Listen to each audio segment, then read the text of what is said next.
Você já passou por um momento de consulta onde sentiu que não conseguiu entregar o valor necessário para o encontro entre a pessoa e o seu profissional de saúde? Olá, o meu nome é Daniel Silva Maia, eu sou médico de família e comunidade e este é o IAI Saúde, um canal onde a gente fala de saúde para pessoas. E o tema do vídeo de hoje são as técnicas básicas de consulta. Mas antes de mais nada, se você é novo aqui no canal, não se esqueça de se inscrever e ativar o sininho para ser notificado toda vez que tiver vídeos novos aqui no canal.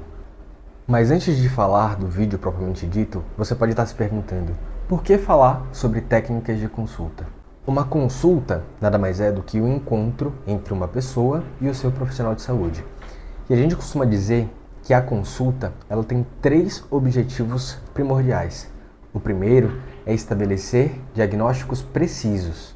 O segundo é estabelecer tratamentos eficazes.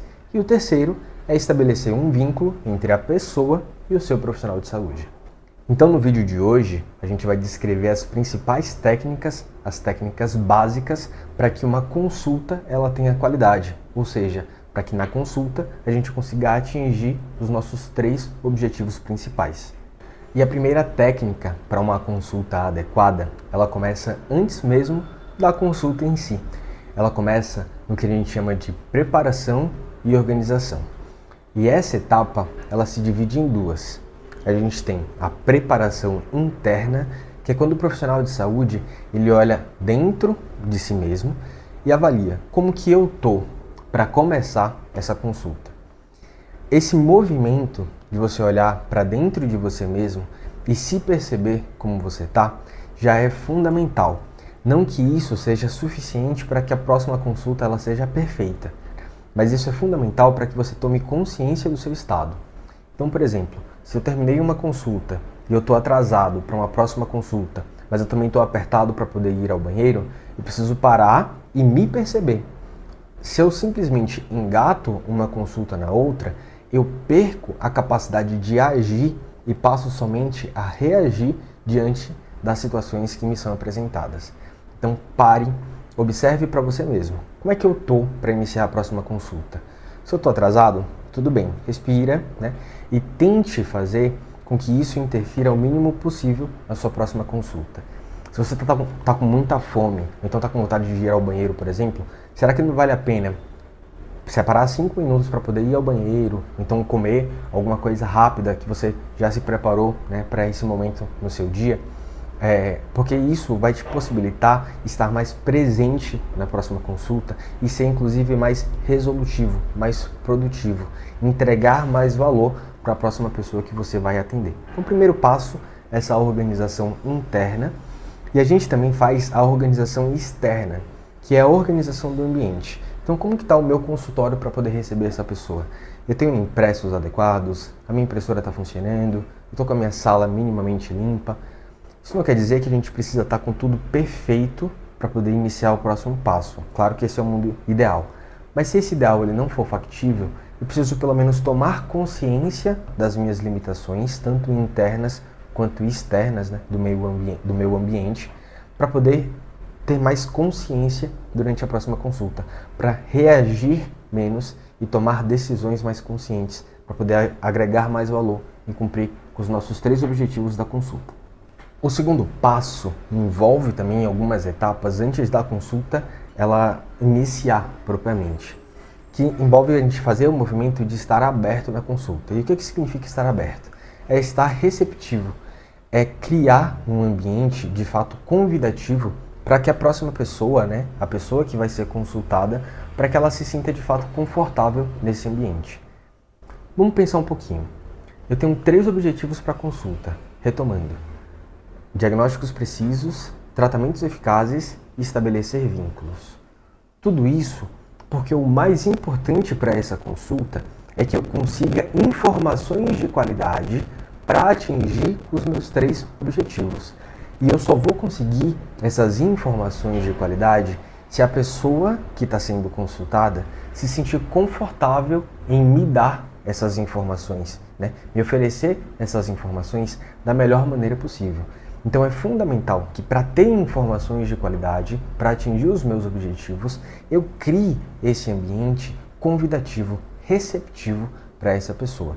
Então, levantar de onde você está sentado, chamar a pessoa pelo nome, orientar a pessoa, aonde ela deve se sentar, conduzir essa pessoa de uma forma receptiva, do ponto de vista de linguagem verbal e de linguagem não verbal, nesse primeiro momento, é fundamental para que a gente crie esse ambiente receptivo, acolhedor, onde a pessoa ela se sinta confortável em entregar o que há de mais precioso nessa consulta, que são as informações de qualidade para que a gente consiga atingir os nossos 3 objetivos com essa consulta. A terceira técnica para uma consulta de qualidade é o que a gente chama de prevenção de demanda aditiva. O que é a prevenção de demanda aditiva? Eu vou começar a minha consulta com uma pergunta aberta. Então, seu José, por exemplo, como que eu posso lhe ajudar hoje? Meu nome é Daniel Maia, eu sou médico de família e comunidade, vou lhe atender hoje, como que eu posso lhe ajudar? É uma pergunta aberta, onde o seu José vai trazer a primeira queixa, o primeiro motivo para essa consulta. Então, seu Daniel, eu vim aqui hoje para poder ver a dor no meu joelho. Ok. Antes de mergulhar nessa primeira queixa da pessoa, eu faço uma boa prevenção de demanda aditiva. O que é isso? Perguntar, seu José, hoje a gente vai falar da dor no joelho, mas tem mais alguma coisa que o senhor gostaria de trazer? E aí o seu José pode virar e falar assim, não, eu quero falar hoje só da minha dor no joelho. E tá tudo bem, então hoje nós vamos falar da dor no joelho. No entanto, o seu José ele pode virar para mim e falar assim, não, eu também queria falar sobre a renovação da receita do meu remédio, que está atrasada. Então tá bem, então a gente vai falar da dor no joelho e vamos falar também da renovação das receitas dos seus remédios. Seu José, tem mais alguma coisa? Ah, doutor, eu também queria falar sobre uma certa dor no ombro que eu tenho sentido. Então, vai falar da dor no joelho, da renovação das receitas e da dor no ombro. Tem mais alguma coisa, seu José? Não, é só isso mesmo. Então, tá bem. Perceba que eu perguntei várias vezes se o seu José gostaria de trazer mais alguma coisa para essa consulta. E isso é muito importante por vários motivos. Primeiro, quem nunca passou por uma situação de consulta onde você estabelece qual que vai ser o motivo daquela consulta, o que a gente chama de agenda da consulta, e no final da consulta, o seu José, ele volta e fala, mas doutor, tem mais uma coisa que eu queria falar. E não raro, esse mais uma coisa, às vezes é uma coisa muito importante, às vezes é uma angina, uma dor no peito, às vezes era o principal motivo da consulta que o seu José não trouxe antes. E isso atrapalha muito a nossa agenda do dia, atrapalha nossa coordenação do nosso horário dentro do consultório. Então, para evitar isso, que a gente chama de demanda aditiva, que é a boa e velha queixa da maçaneta, quando o paciente já está pegando na maçaneta para poder ir embora, falar, tem mais uma coisa. Então, para evitar que isso aconteça, a gente precisa fazer uma boa demanda, uma boa prevenção dessa demanda aditiva. Sempre perguntando, tem mais alguma coisa que o senhor gostaria de falar hoje? E a gente vai reunir tudo aquilo que a pessoa trouxer nessa abertura da consulta. Um outro motivo para a gente fazer uma boa prevenção de demanda aditiva é porque está muito claro que muitas vezes a gente não vai conseguir abordar todas essas queixas no momento em que o paciente traz. Teve situações já comigo do paciente trazer mais de 10 demandas aditivas assim nessa abertura de consulta. Quando a gente faz esse movimento de uma ampla prevenção de demanda aditiva, o que a gente pode fazer? Seu José, o senhor me trouxe aqui 10 queixas para a gente abordar nessa consulta. Eu não vou ter tempo hábil de tratar todas essas queixas que o senhor está me trazendo da forma que o senhor gostaria, da forma como o senhor merece ser tratado. Eu vou pedir para o senhor escolher uma ou duas dessas queixas que o senhor me trouxe para que a gente consiga abordar nessa consulta, e as outras questões a gente vai deixar aqui anotado, e à medida em que eu for atendendo o senhor novamente, a gente vai abordando essas outras questões, tudo bem? A gente chama isso de alinhamento da agenda da consulta. Eu só consigo fazer um bom alinhamento da agenda da consulta se eu tenho uma boa prevenção de demanda aditiva. Aí você pode me perguntar, Daniel, isso impede que a pessoa traga uma queixa da maçaneta ao final da consulta? Isso não impede, né? A gente está falando de prevenção de demanda aditiva, mas não de uma exclusão, né? Nada impede que, mesmo fazendo uma boa prevenção de demanda aditiva, ainda assim, no final da consulta, a pessoa traga uma queixa da maçaneta. Mas a gente precisa se prevenir, né, para evitar que isso aconteça, e a gente se previne fazendo uma boa prevenção de demanda aditiva.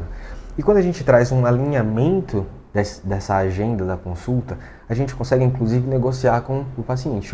Você me trouxe várias queixas, mas você disse no começo da consulta que o mais importante era a gente abordar isso e isso, né?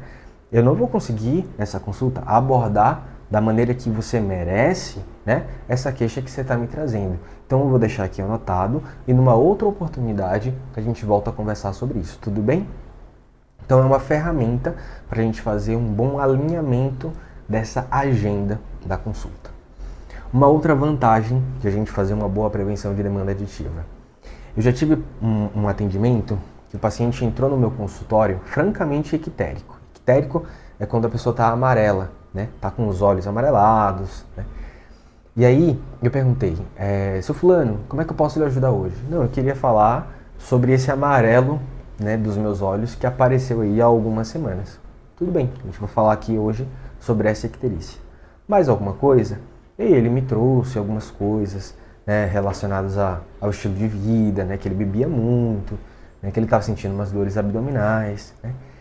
E aí eu fui explorando, fazendo mais prevenções aí dessa demanda aditiva. E lá pela quinta queixa ele me traz, doutor, tem uma outra coisa que eu não ia nem falar com o senhor hoje, não está me preocupando, mas já que o senhor está me perguntando, as minhas fezes, elas estão brancas, né, já há algumas semanas.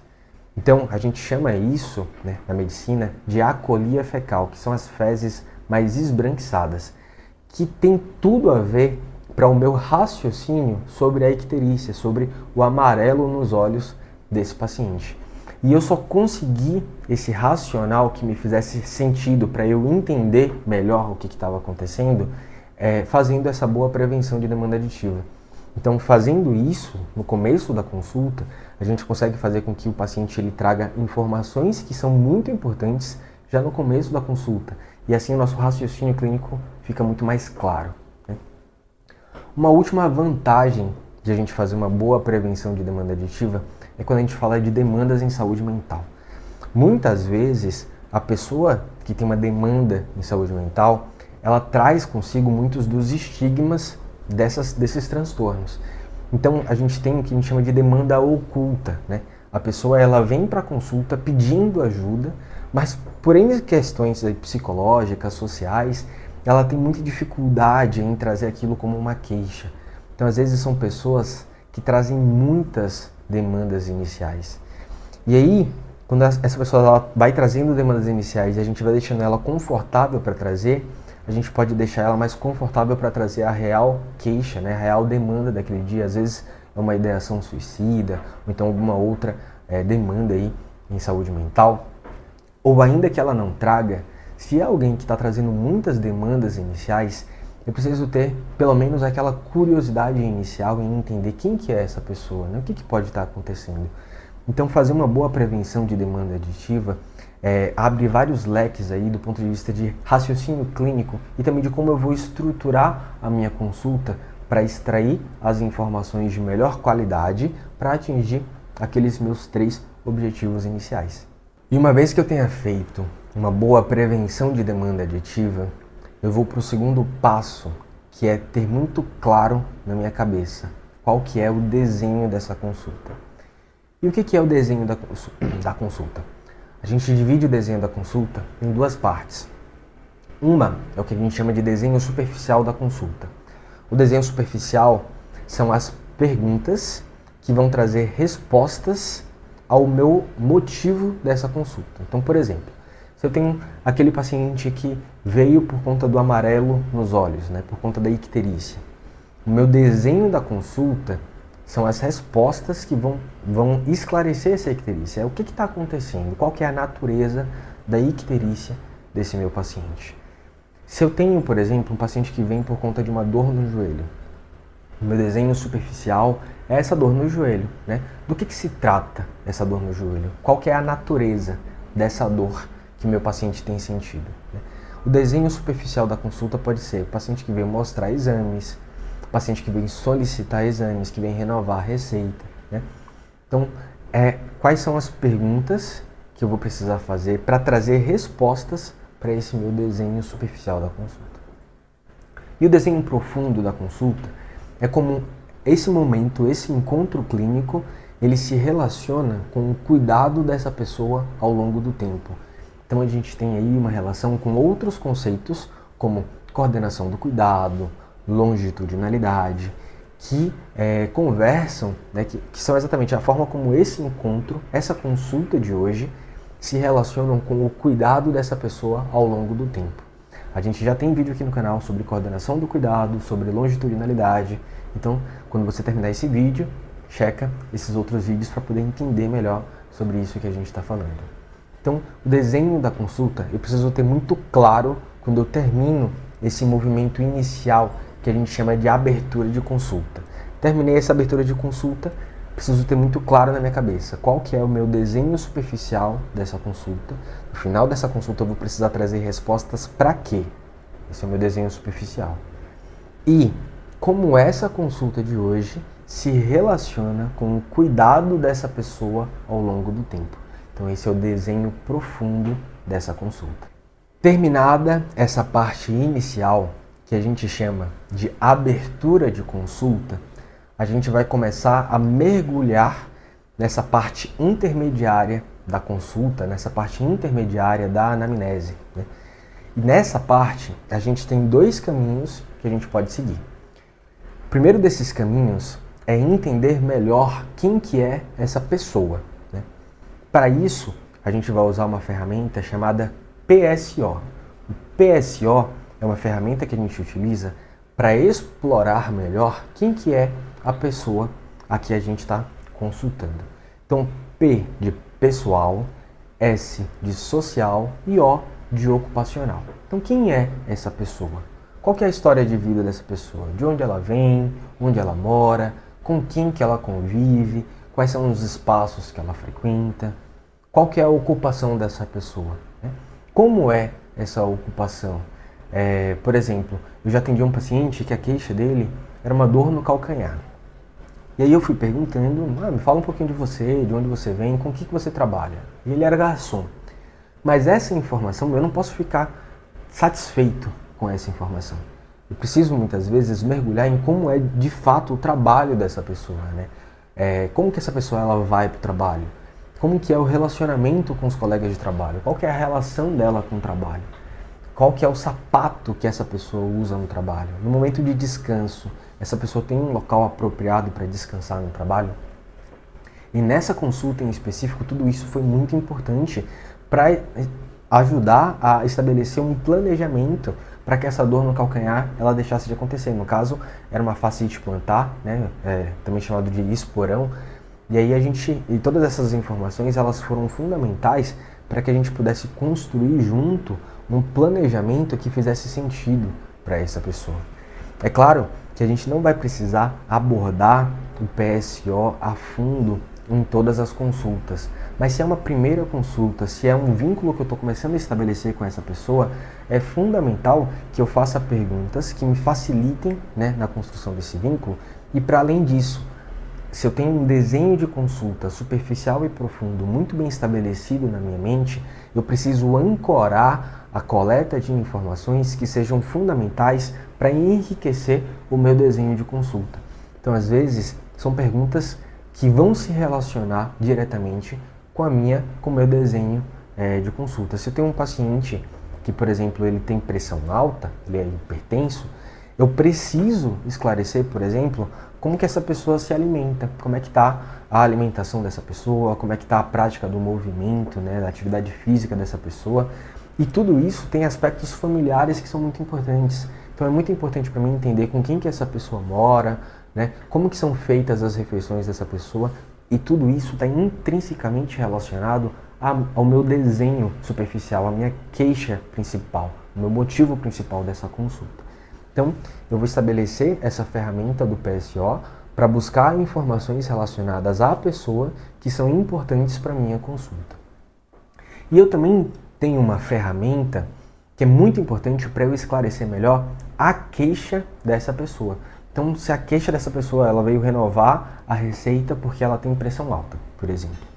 Então, eu vou mergulhar em qual que é a experiência de doença que essa pessoa está tendo.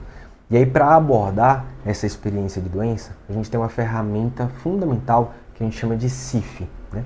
S, de sentimentos, como que essa pessoa se sente em relação a essa condição que está sendo abordada, né? I, de ideias, né? O que a pessoa entende por essa condição, né? O que a pessoa acha que pode ser, né? F, de função, que é como isso que está acontecendo tem impactado no cotidiano, né? No dia a dia dessa pessoa. E E, de expectativas. O que essa pessoa espera dessa condição? O que essa pessoa espera da consulta? O que essa pessoa espera do tratamento? E eu vou estabelecer essa ferramenta para extrair as informações da experiência do adoecimento que aquela pessoa tem tido. Uma vez que eu tenha um bom PSO, um PSO pertinente, para entender os aspectos pessoais envolvidos nessa queixa principal, nesse desenho superficial dessa consulta, e uma vez que eu tenho um CIF bem feito, bem estruturado, bem elaborado, coletando informações da experiência do adoecimento dessa pessoa, eu tenho o que a gente chama de corpo de anamnese, né, de fase intermediária dessa coleta de informações bem estabelecido. E aí eu vou precisar coletar poucas informações para poder lapidar a minha consulta, para refinar a minha consulta. E quando eu falo de refinar, são basicamente duas as perguntas que eu vou precisar me fazer. A primeira delas, qual que é a natureza desse fenômeno que essa pessoa me trouxe? Então, por exemplo, se essa pessoa me traz a queixa de uma dor lombar, de uma dor nas costas, eu vou precisar esclarecer qual que é a natureza dessa dor nas costas, né? Então tem aquelas perguntas que a gente faz para esclarecer se é uma dor de características mecânicas ou de características mais inflamatórias, né? Na nossa experiência, quando a gente faz um CIF bem feito, bem estruturado, boa parte das informações que a gente vai precisar, o paciente já traz, né? Então, por exemplo, uma queixa de dor nas costas, ao invés de começar perguntando há quanto tempo faz, é mais pela manhã ou pela noite, melhora ou piora depois que você acorda, eu pergunto para a pessoa, faço o que a gente chama de pergunta intermediária. Me fale mais sobre essa dor nas costas. E ao fazer essa pergunta intermediária, essa pessoa já começa a me trazer como que é a experiência desse adoecimento, né? Inclusive já trazendo informações que vão ser muito importantes para eu esclarecer. E no final da anamnese, nisso que a gente chama de fechamento da anamnese, né? Na ponta desse funil, desse movimento em funil que a gente faz, aí eu trago as perguntas fechadas, mas para lapidar as minhas informações, né? Aquelas informações que o paciente já não trouxe, né? Quando eu faço as perguntas abertas, as perguntas intermediárias, aí eu uso as perguntas fechadas para poder fechar, para lapidar. Então, vou precisar esclarecer, no caso da lombalgia, é uma lombalgia de características mecânicas ou inflamatórias? É uma dor de cabeça que tem mais características de migrânia ou de cefaleia tensional? Enfim, são as perguntas que a gente vai precisar fazer para lapidar, para esclarecer melhor a natureza dessa queixa que o paciente traz. E a segundo corpo de perguntas fechadas é quando a gente precisa excluir sinais de alarme. Então, se eu tenho uma consulta que o meu desenho superficial é uma cefaleia, né? E aí eu estou encerrando a minha anamnese, mas eu ainda não consegui excluir sinais de alarme dessa cefaleia, é nesse momento que eu vou fazer as perguntas fechadas para poder excluir esses sinais de alarme. Mesma forma, é uma lombalgia e eu preciso de mais informações para poder excluir sinais de alarme, é nesse momento onde eu vou trazer essas perguntas fechadas para poder excluir os sinais de alarme. Nesse momento também eu posso trazer aquelas perguntas fechadas com relação à pessoa, né? Se tem alergia, se tem comorbidades, né? Se usa ou não remédios e qual que é a lista de medicações que usa, né? A história familiar. Eu uso essa parte final da anamnese para trazer todas essas informações que são pertinentes para essa consulta, mas que nesse movimento de funil, eu começar com perguntas abertas, passar por perguntas intermediárias, trazer as ferramentas de abordagem da pessoa, abordagem da experiência de doença, e aí no final eu uso essas perguntas fechadas para lapidar a minha anamnese. E aí, quando eu faço uma anamnese bem feita, uma anamnese ela contribui em 70 a 80% com as informações de mais qualidade para a gente concluir essa consulta de uma forma correta, de uma forma satisfatória. Lembrando que o que é uma consulta satisfatória? É uma consulta onde eu tenho diagnósticos precisos, tratamentos eficazes e estabelecendo um vínculo entre a pessoa e o seu profissional de saúde. Eu tenho alguns perfis de consulta que são mais desafiadores, né?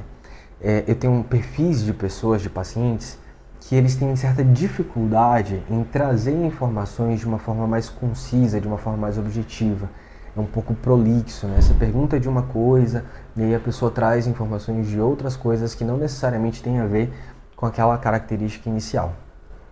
Eu preciso evitar cortar essa pessoa, preciso evitar interromper a essa pessoa. Claro que em algumas situações isso vai ser necessário, mas isso precisa ser a minha última estratégia, a minha última ferramenta. Porque, via de regra, se a pessoa está me contando uma história, isso é importante para a experiência de doença dessa pessoa.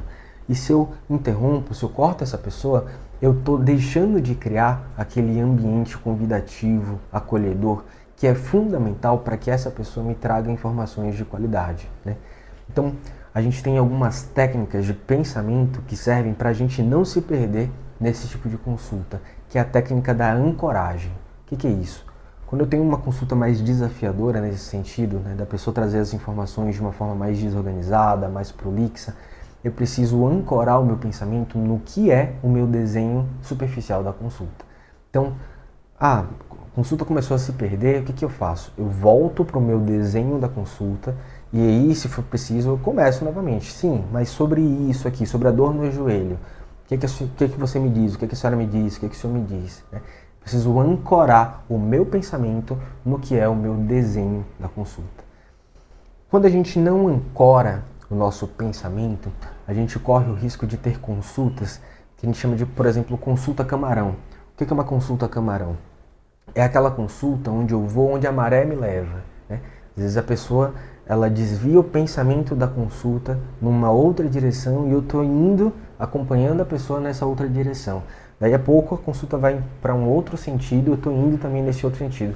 E aí chega um momento da consulta onde a pessoa não sabe onde ela precisa chegar, eu não sei onde ela precisa chegar, então para isso a gente precisa ter essa técnica da ancoragem muito bem estabelecida, né? A gente tem outros perfis de consulta que são consultas onde eu não faço esse movimento de funil, né? Numa consulta é muito importante que eu faça esse movimento. Eu comece com perguntas abertas, daí eu vou para perguntas intermediárias e vou construindo a minha consulta para no final trazer perguntas fechadas, mas para lapidar a minha consulta, né?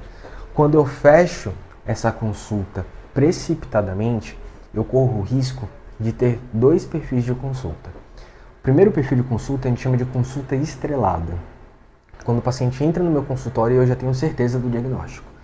E aí, eu estruturo a minha consulta com perguntas fechadas para confirmar essa minha suspeita diagnóstica. Eu chamo isso de vieses de confirmação. E aí, no meio do caminho, eu percebo que não é aquilo que eu estava imaginando. Aí eu vou para um outro caminho e aí eu corro o risco de ter um outro caminho, uma outra suspeita, e eu já vou cheio de certezas também para essa outra suspeita. Então eu fui com muita certeza numa direção, aí percebi que não era aquilo, voltei e fui com muita certeza em outra direção, e aí eu corro o risco de ter aquela consulta onde eu estou atirando para todos os lados, né? Sempre com perguntas muito fechadas, muito objetivas, mas sem ter essa construção da consulta. Resultado, eu tenho uma menor probabilidade de coletar informações de qualidade, eu estou direcionando a minha consulta baseado em vieses cognitivos que eu tenho, ao invés de prestar atenção naquilo que a pessoa, naquilo que o paciente está me trazendo na consulta, e aí eu estou cada hora atirando para um lado diferente. Eu chamo isso de consulta estrelada, porque eu estou cada hora emitindo um raio para um lugar diferente. Um outro risco é quando eu fecho precipitadamente a minha consulta e eu tenho uma consulta onde eu tenho perguntas fechadas, mas eu não sei exatamente onde eu quero chegar. Aí é aquela consulta que parece um interrogatório da polícia, sabe? Há quanto tempo fatores associados, fatores desencadeantes, fatores de melhora, fatores de piora. Aí eu chamo isso de consulta fatiadora de queijo. Eu pareço um interrogatório, eu estou fatiando o queijo, eu estou só estabelecendo perguntas fechadas sem necessariamente construir um raciocínio clínico que faça sentido. Então, esses são os perfis de consulta que são muito comuns de acontecerem e que trazem bastante prejuízo para uma técnica de consulta que seria mais adequada. Então, a gente já navegou por várias ferramentas da anamnese, né, que é essa conversa, esse encontro clínico entre a pessoa e o seu profissional de saúde. A gente já falou sobre as técnicas pré-consulta, de preparação, né, de estar aberto, receptivo, criar um ambiente acolhedor para a pessoa, começar com perguntas abertas, fazer uma boa prevenção de demanda aditiva, estabelecer um bom desenho de consulta e, em cima disso, começar a estabelecer perguntas intermediárias para poder entender melhor essa pessoa e entender melhor a experiência de doença dessa pessoa. No final desse processo, eu trago perguntas fechadas para lapidar, para apurar o meu raciocínio, para apurar a minha consulta. E aí, em cima disso, eu vou terminar a minha anamnese e aí eu vou estabelecer um exame físico que vai trazer para a gente o que a gente chama de raciocínio bayesiano. O que é esse raciocínio bayesiano? Terminei a minha anamnese, eu vou estabelecer em cima do meu desenho de consulta o que é que pode ser. Então, qual que é o meu desenho de consulta? E em cima das informações que a minha anamnese coletou, quais são as minhas hipóteses para esse desenho de consulta? Esse movimento de raciocinar nesse intervalo entre a anamnese, né, a conversa e o exame físico é fundamental. Por quê? Porque o meu exame físico ele precisa ser direcionado. Ele não pode ser um exame físico prolixo. Eu preciso saber o que eu espero do meu exame físico. Porque a função do exame físico é trazer uma nova camada de informações que vão me deixar mais próximo ou mais distante dessas hipóteses diagnósticas que eu elenquei diante da minha anamnese. Então eu vou trazendo aí camadas de informação que vão trazendo qualidade para o meu movimento de consulta. A gente começa com a anamnese, terminou a anamnese, eu faço esse raciocínio. Qual que é o meu desenho de consulta e em cima do meu desenho as minhas hipóteses. Faço o meu exame físico para esclarecer as minhas hipóteses. Terminei o meu exame físico, quais são as hipóteses que ficaram mais próximas ou mais distantes do meu exame físico.